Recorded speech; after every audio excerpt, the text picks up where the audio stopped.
Assalamualaikum warahmatullahi wabarakatuh. Bismillahirrahmanirrahim. Alhamdulillahirabbil alamin. Pemirsa, bertemu kembali dengan saya Zainal Abidin.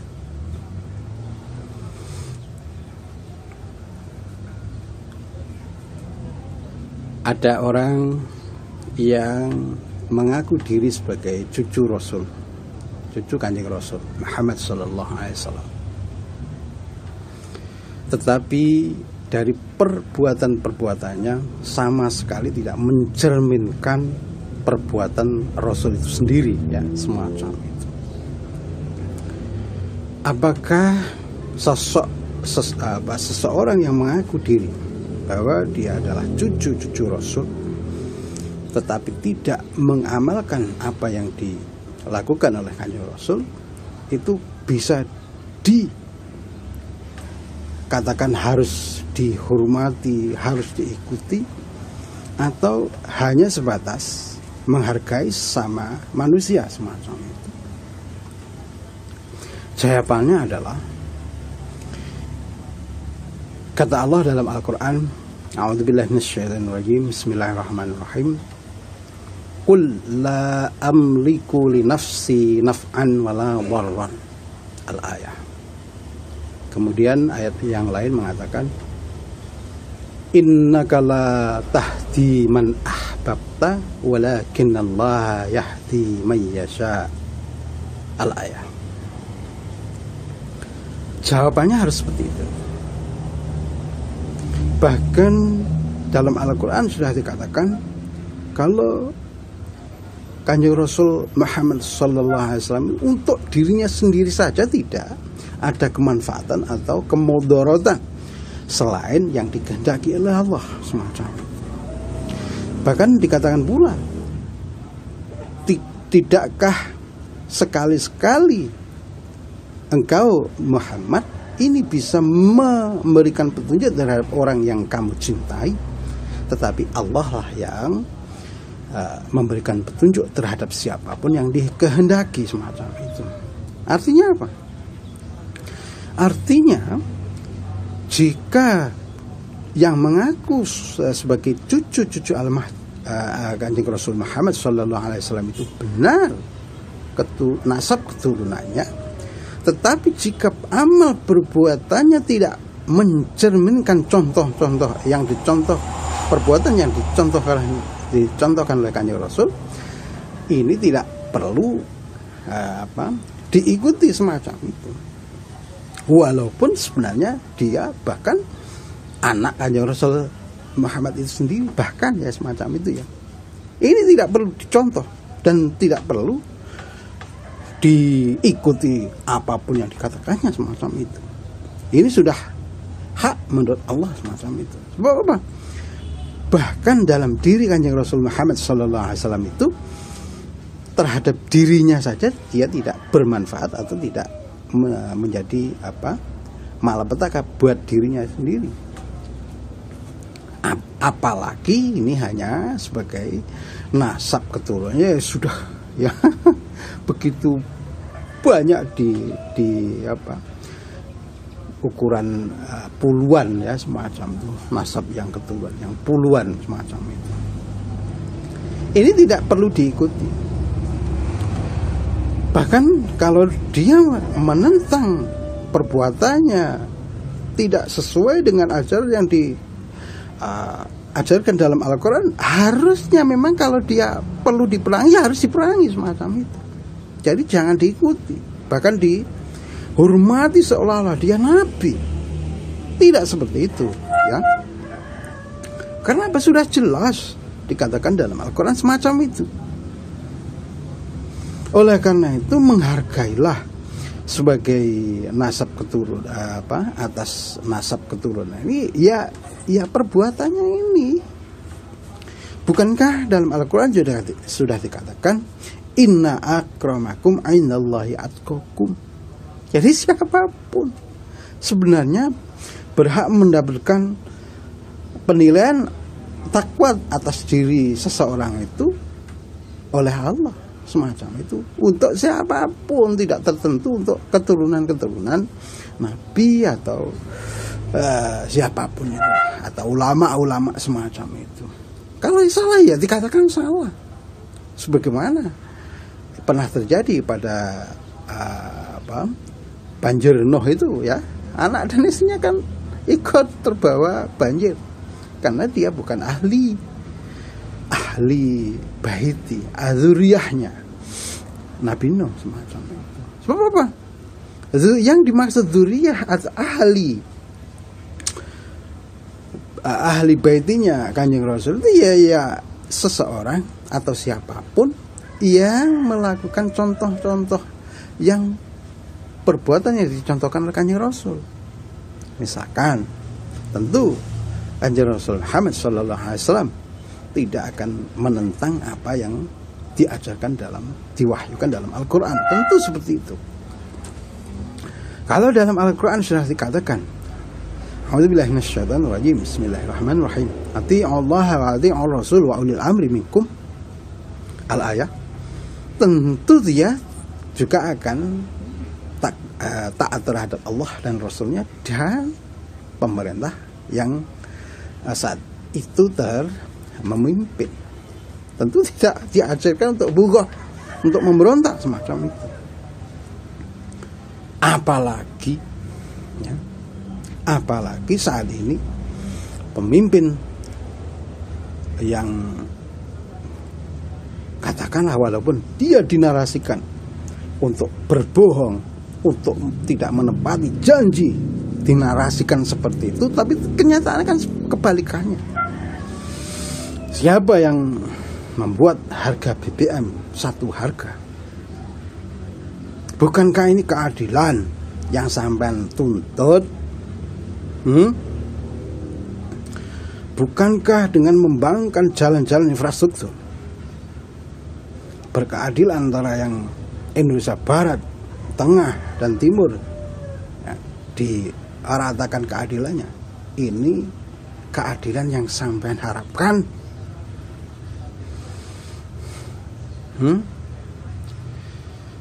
Bukankah ada pemimpin yang sampean olok-olok dia sabar menerimanya? Bukankah ini khalifah atau Amirul Mukminin yang sampean harapkan? Lalu mengapa sampean memaksakan seolah-olah sampean narasikan kalau pemerintah saat ini berbohong, tidak menepati janji dan lain-lain? Bukankah yang sampean pikir sesama mukmin, sesama muslim yang sampean bisa harapkan, tapi kenyataannya justru dia yang tidak menepati janji? Siapa yang menjanjikan DP 0, rumah DP 0? Kemudian siapa yang menjanjikan naturalisasi, vertical drainage, menolak reklamasi? Apakah sudah dijalankan? Mengapa sampean menutup mata hal itu? Oleh karena itu, menentang pemerintah, saya sangat yakini ini tidak diajarkan oleh Al-Quran. Siapa yang menolak Al-Quran, bahkan dia mengaku Muslim, tentu harus dipertanyakan ketaatannya terhadap Allah macam itu. Oleh karena itu, narasi yang sampean bangun akan menegakkan khilafah agar keadilan tercapai dengan cara-cara yang tidak adil, ya, dengan cara-cara menghalalkan segala cara, ini tidak benar adanya. Kenapa? Karena keadilan haruslah dibangun dengan keadilan itu sendiri. Jangan keadilan dibangun dengan ketidakadilan semacam itu. Tentu dia akan terjadi. Seperti sampean berwudu dengan air yang najis, air yang katalah air seni semacam itu. Seperti sampean berangkat haji dengan uang korupsi semacam itu, tentu tidak benar semacam itu. Oleh karena itu, kembalilah ke jalan Allah.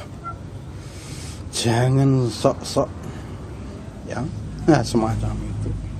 Dan mengaku keturunan Kanjeng Rasul, tetapi perbuatan sampean tidak mencerminkan atau tidak mencontoh perbuatan diri Kanjeng Rasul Muhammad sallallahu alaihi wasallam macam itu. Ini jelas tidak benar macam itu. Kecuali jika sampean berdakwah dengan mengajarkan Al-Quran sebagaimana yang dipahami oleh Kanjeng Rasul, ya, kemudian dihalang-halangi oleh pemerintah, sampean diintimidasi, sampean tidak boleh untuk menyerbukan Islamnya sebagai rahmatan lil alamin macam itu, ini barulah sampean bisa mengangkat senjata semacam itu. Lah ini hanya sampean saja yang merasa dizalimi. Sebab apa? Sampean sendiri yang berbuat zalim. Apakah dalam Al-Quran boleh mengejek, menghina bahkan terhadap sesama muslim? Bukankah Pak Jokowi seorang muslim? Walaupun tidak sealiran dengan sampean.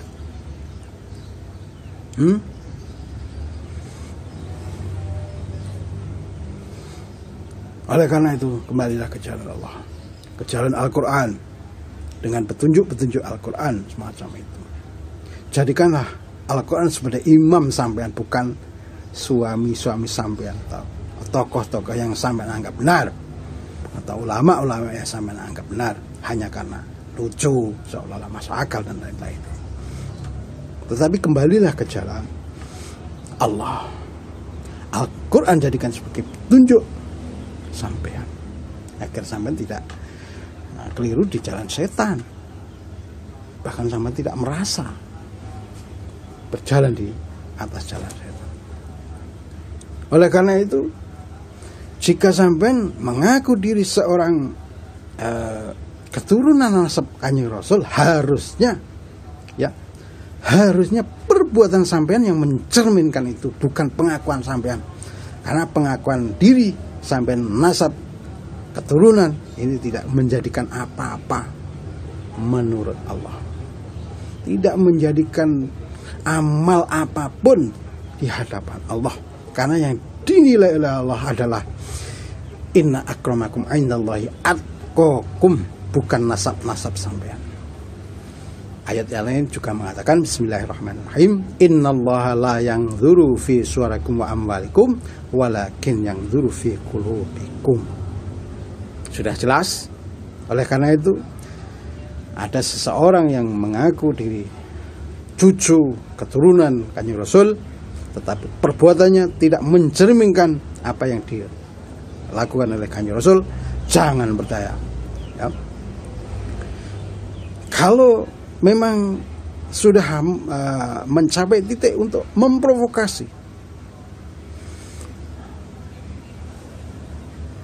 mempropaganda agar seseorang berbuat bugot terhadap pemerintahnya, orang-orang inilah yang jadi provokator, inilah yang harus diperangi, walaupun dia mengaku diri atau benar-benar keturunan Kanjeng Rasul itu sendiri. Karena apa? Ini tidak sesuai dengan ajaran Allah, tidak sesuai dengan ajaran Al-Quran semacam itu. Harus tegas semacam itu ya.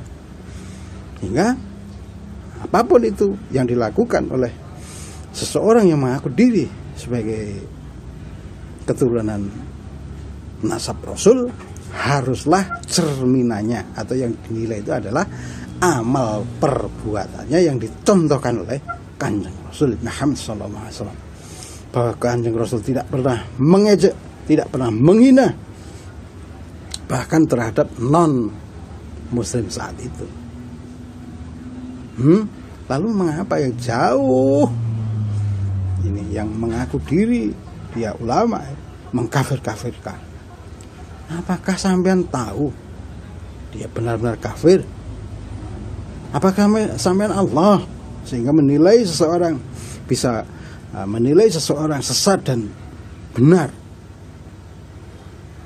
Bukankah dalam Al-Quran sudah dijelaskan. Faman azlamu mimman iftara 'ala Allahil kadhiba al-ayah. Ancamannya sangat besar bagi mereka yang seolah-olah ini cara Allah, ini hukum Allah, dan dia tidak tahu sebenarnya Allah itu siapa. Demikian. Assalamualaikum warahmatullahi wabarakatuh.